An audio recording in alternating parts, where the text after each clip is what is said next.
Here's part 5 of our open marriage. I had to tell my husband brother that I needed us to fall back on our relationship until, me and my husband figure out where our marriage was going to go, because things was getting too heated and too toxic. So then he was like, "Oh, you want me to keep renting the hotel?" I was like, "You don't have to. I can go to my sister's house." He was like, "No, no, no, I don't want you to do that. Let me just rent it for 2 months or so. Maybe you'll have an update for me." I was like, "Okay." So I'm there 3 weeks later. My husband texted me. He was like, he wanted a separation. I was like, "Okay, so what do you want to do?" He's like, "I'm going to be out of the house in like 2 weeks, but I want $40,000 from the equity on the house so I can start all over." I was like, 40,000. He was like, "Yeah, the house has, you're going to have the house. It has 365,000 value on the market right now, and you can have the rest of the equity. But I got to get the heck out of here. I just give me 2 weeks and let's just do what I'm asking for." I was like, "Okay." We went ahead and did what he asked for.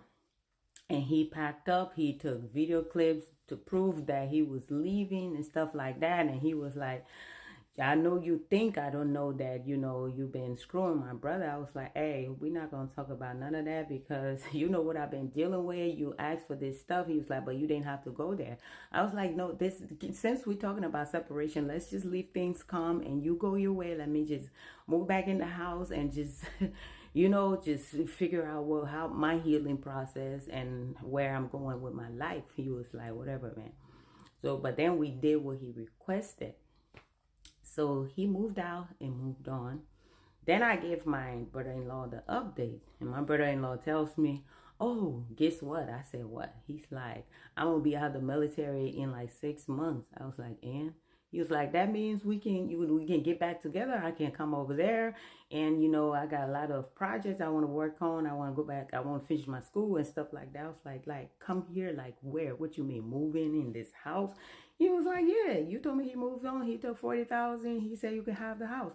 I was like, "I know he said that, but that means we haven't got to a conclusion where his name is no longer on the property. But you sure you want to do that?" He was like, "Yeah, I think we're gonna be okay." I was like, "Look, man, you want to do that? No problem. I mean, I need help with these bills or whatsoever, but whatever happened, you gotta stand your ground. I'm gonna stay out of the way." He was like, "I got you and I got me." So fast forward 6 months later, he got out of the military and he moved in. Everything going smooth. I'm going to my new job. My husband is wherever he is. So, one day I came home, my new man, his car is not in the driveway, it's in the evening, you know what I'm saying? And it's like after 11 or so, I work late. So I didn't think nothing of it. I'm tired. So I just parked my car. I opened the door and then boom, it's a surprise birthday party. Yes, it's my birthday, but I didn't think nothing of it. I didn't even think all the time me and his brother been together, I didn't think he actually know my birthday like that to remember it enough to throw a surprise party. But it's a surprise party. I'm like, "Oh my God, everybody like surprise." The drinks, the food, I don't even know where all these people came from, but the house was packed. There was food, there was everything. I was like, "Oh my God, where did you guys park?" All of them started going outside, bringing their cars around and stuff like that. There was a park in the housing division. All of them just went and started bringing their cars. I'm like, "What the hell?" I went upstairs, took a shower, got ready, came back down. We started partying. And then somebody walked in. I don't know who invited this dude, but he was my husband's friend.